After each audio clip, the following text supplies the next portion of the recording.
Next important physiographic division of India is the Great Indian Desert, that is also called as the Thar Desert. तो अब Thar desert की बात करें तो Thar desert is the 9th largest desert of the world.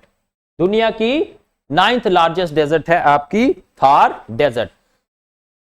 जिस तरह से हम बात करते हैं ना which is the largest desert of the world, तो सहारा नहीं, हम बात करेंगे जो अंटार्कटिका डेजर्ट है. That is a cold desert but still it is the largest desert of the world. Second largest is the Arctic desert. Third largest is the Saharan desert.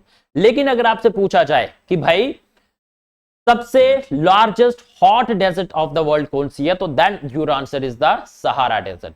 तो great Indian desert की बात करें तो इसको हम Thar desert भी बोलते हैं. जिस तरह से ये सिर्फ इंडिया में ही नहीं है, पाकिस्तान में भी एक्सटेंड करती है, that is called as the Cholistan. Location Rajasthan में मेजॉरिटी पार्ट, लेकिन पंजाब, हरियाणा, गुजरात में भी डेजर्ट एक्सटेंड करती है. क्लाइमेट की बात करें तो क्लाइमेट एरिड होगा यहां का, और रेनफॉल 150 mm से कम होगा. अब रेनफॉल कम है, इसी की वजह से वो डेजर्ट बनी. और भी कंडीशंस हैं, देखेंगे अभी उनको थोड़ी देर में. वेजिटेशन की बात करें तो यहां पर जीरोफाइटिक वेजिटेशन होती है. एक तो स्केंटी होगी, कम होगी, दूसरा जीरोफाइटिक वेजिटेशन होगी, थॉर्नी बुशेस वहां पर होंगी. अब देखिए डेजर्ट्स की एक स्पेशल कैरेक्टरिस्टिक होती है, थॉर्न्स होते हैं वहां पर पत्तों की जगह. मतलब जो पत्ते हैं, लीव्स हैं, those are converted into thorns. क्यों? ताकि इवेपो ट्रांसपायरेशन को रोका जा सके. और क्या क्या कैरेक्टरिस्टिक्स होती है? उनकी स्टेम थिक होगी ताकि वाटर को प्रिजर्व किया जा सके.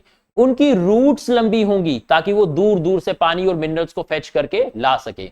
एनिमल्स की बात करें तो कैमल के पास एडेप्टेशन है, उसके पास एक हम्प होता है जिसमें वो फैट और वाटर को स्टोर करके रख सकता है. तो these are some of the adaptations which the desert plants and animals undergo to survive the extreme conditions.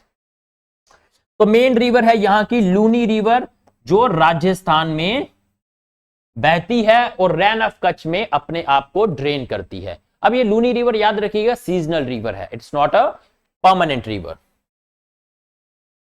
चलिए आगे देखते हैं.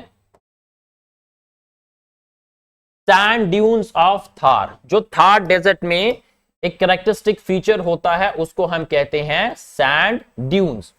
अब सैंड ड्यून्स आपके बच्चे दो तरह के होते हैं. वन इज कॉल्ड एज बार्चन्स, और दूसरे जो लॉन्गिट्यूडनल सैंड ड्यून्स होते हैं उनको हम कहते हैं सीफ्स. longitudinal sand dunes are called as seeps, और जो crescent shape land dunes sand dunes होते हैं उनको हम बोलते हैं बर्चन्स. तो longitudinal dunes elongated along the wind direction, जिस डायरेक्शन में विंड जा रही है उस डायरेक्शन में जो एलोंगेटेड ड्यून्स होंगे उनको हम बोल देंगे सीप्स और लॉन्गिट्यूडनल ड्यून्स. लेकिन बर्चन्स क्या होती हैं? These are crescent shape dunes, इस तरह से क्रेसेंट शेप के होते हैं. तो crescent shape dunes are called as sand barchans, and these are common in the desert areas. desert areas में ये ज्यादा कॉमन होते हैं. अब बात करते हैं जो डेजर्ट की एक इंपॉर्टेंट रिवर मैंने आपको बताई, that is the Luni river.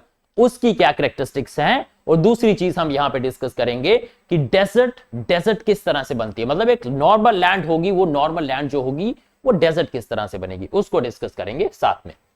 पहले हम देखते हैं लूनी रिवर. तो Luni river is the main river of Thar desert. Thar desert की सबसे मेन रिवर है लूनी रिवर. कहां पर बहती है? राजस्थान में. कहां पर ये अपने आप को ड्रेन करती है? रैन ऑफ कच्छ में. तो Luni river is the main river of Thar desert. Seasonal river है, परमानेंट नहीं है, फ्लोज थ्रू राजस्थान, और एंड में अपने आप को जाकर कहां पर डिपॉजिट करती है बच्चे? रैन ऑफ कच्छ में. अब बात करते हैं कि डेजर्ट फॉर्म क्यों होती है. एक तो रीजन है कि डेजर्ट में रेनफॉल बहुत कम होगा. एवरेज रेनफॉल जिस तरह से हमने देखा 150 mm से कम था, तो एक तो ये कंडीशन होगी. दूसरी यहां पर लोकेटेड है अरावलीज रेंज, और अरावली रेंज मॉनसून के पैरेलल है. तो मॉनसून सीधी क्रॉस ओवर कर जाएगी, अरावलीज उसको रोकेगा नहीं. Third reason is high temperature and high evaporation. यहां पर टेम्परेचर हाई होगा और इवेपोरेशन भी हाई होगी, जिसकी वजह से डेजर्ट बनेगी. And lastly dry winds and sparse vegetation. These are the reasons why a area becomes a desert.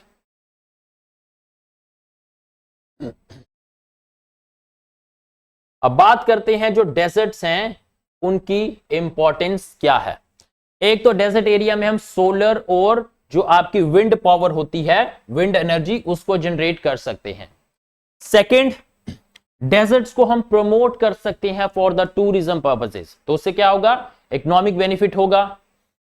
Thirdly, live stock rearing, कुछ स्पेशलाइज्ड एनिमल्स को हम डेजर्ट एरियाज में रख सकते हैं, उनको रियर कर सकते हैं। एंड लास्टली, स्ट्रेटेजिक बॉर्डर, किस तरह से, जो डेजर्ट एरियाज हैं वो एक स्ट्रेटेजिक बॉर्डर है between India and Pakistan, so it also shares a strategic border.